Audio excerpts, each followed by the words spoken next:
L'Algérie est aujourd'hui face à un défi, mais un défi immense. Comment préparer sa jeunesse à l'économie de demain?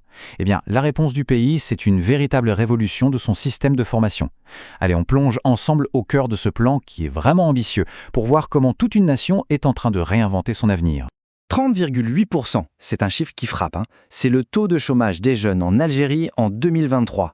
Et derrière ce pourcentage, il faut bien imaginer qu'il y a des millions d'espoirs, des millions de jeunes qui attendent. C'est vraiment pour répondre à cette urgence que le pays a lancé une réforme, mais une réforme sans précédent.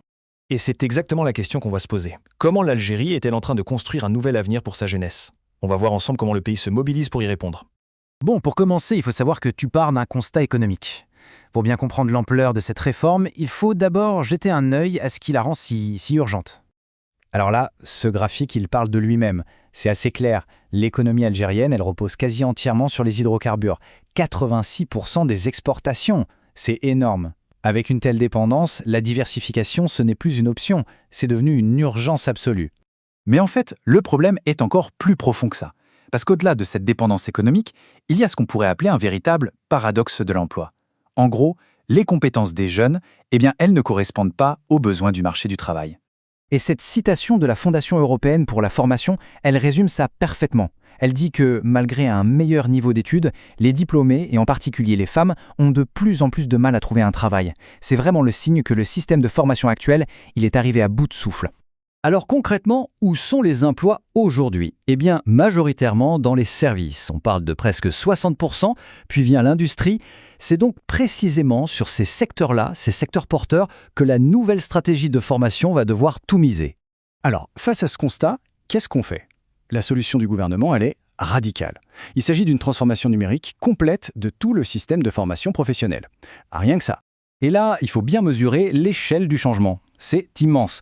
On est en train de passer d'une bureaucratie qui tournait entièrement au papier à un système 100% numérique. Du premier clic pour s'inscrire jusqu'au diplôme final. C'est ni plus ni moins une révolution administrative.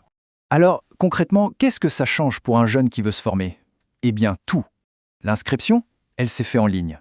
La recherche de stage, c'est centralisé sur une plateforme. Le suivi de la formation, tout passe par un seul et même endroit. Bref, fini la paperasse. Tout est géré numériquement. Jusqu'au diplôme, qui devient un certificat électronique sécurisé. Imaginez le gain de temps et d'efficacité.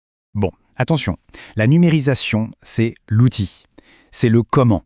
Mais le vrai changement, le cœur du réacteur si on veut, il se situe dans les formations elles-mêmes. Elles sont complètement repensées pour coller au métier de demain. Et là, la rupture, elle est totale. Avant, on avait le modèle académique classique, un peu rigide. Maintenant, on passe à une approche beaucoup plus agile. L'idée, c'est quoi? C'est d'acquérir des compétences concrètes, d'être évalué en continu, et surtout que tout ça soit directement aligné sur les besoins, les vrais besoins de l'économie. Et ce ne sont pas juste des paroles en l'air, regardez ces chiffres. Les inscriptions sont massivement redirigées. On a plus 55% de stagiaires dans l'industrie, plus 35% dans la construction, et en même temps, moins 30% dans les filières administratives qui étaient jugées saturées. C'est un rééquilibrage stratégique et il est très clair. Et il n'y a pas que la technique qui compte. La réforme intègre aussi ce qu'on appelle les soft skills, ces compétences humaines que tous les employeurs recherchent. Le travail d'équipe, l'esprit critique, la communication.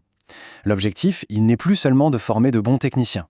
L'idée, c'est de former des professionnels complets, prêts pour le monde du travail. Et enfin, on arrive au dernier pilier de cette réforme. Et c'est peut-être le plus audacieux de tous. L'idée, ce n'est plus seulement de former des gens pour qu'ils trouvent un emploi, mais de former des gens pour qu'ils créent des emplois, former des entrepreneurs. Et pour faire ça, un réseau de 180 centres entièrement dédiés à l'entrepreneuriat est en train d'être déployé partout dans le pays. Et leur objectif, il est incroyablement ambitieux. Il s'agit d'accompagner 10 000 nouveaux projets d'entreprise. Des projets portés par des jeunes diplômés, et ça chaque année. En fait, la vision, c'est de changer complètement l'état d'esprit. L'idée, ce n'est plus de se dire « je cherche un emploi », mais « je vais créer mon emploi ». Les centres de formation, ils se transforment donc en véritables incubateurs, en pépinières pour la prochaine génération d'entreprises algériennes. Bon, évidemment, un plan aussi ambitieux, ça ne se fait pas sans obstacles. Le chemin est encore long, et il est clairement semé de défis.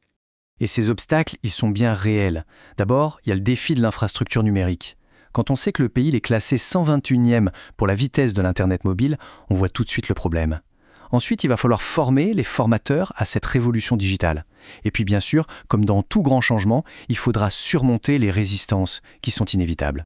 Et donc, la question finale se pose. Cette révolution numérique sera-t-elle la clé? La clé qui permettra enfin à l'Algérie de libérer tout l'immense potentiel de sa jeunesse. C'est tout l'enjeu.